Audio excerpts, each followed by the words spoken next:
90s کا زمانہ تھا اور میرا انتہائی بچپن کا زمانہ تھا یہ۔ اس میں ہمارے ٹی وی ڈرامے، فلمیں اور سٹوریز پر کشمیر کی عارضی محبت سوار تھی، اور میں نے یہ بہت دلیل سے دیکھا۔ میں نصاب سے زیادہ غیر نصابی کتابوں کو پڑھنے کا شوقین تھا۔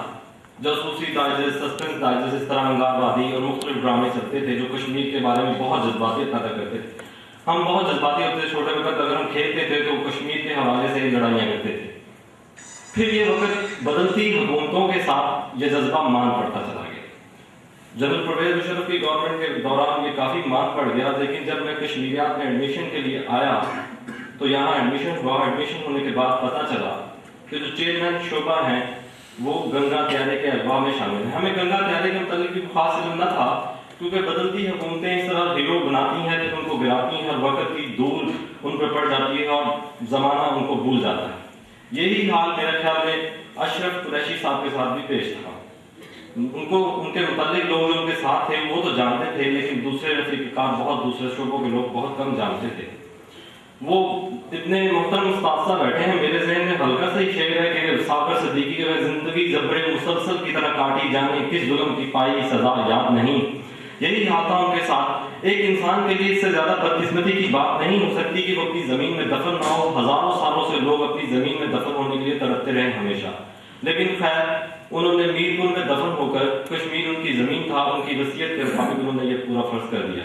بطور چیئرمین جب میں کشمیریات دوسرے شعبوں کے چیئرمین کو دیکھتا ہوں تو ایک چیز بڑی مزیدار سی لگتی ہے کہ وہ ان کے کمرے میں جانا مشکل ہوتا ہے۔ آپ کسی کام کے سلسلے میں جا سکتے ہیں، ویسے نہیں جا سکتے، لیکن ہم ان کے کمرے میں بہت آسانی سے جاتے تھے، باوجود ان کی بیماری کے اکثر اوقات ان کے کمرے میں گھس جاتے تھے اور بیٹھے رہتے تھے پاس ان کے پاس۔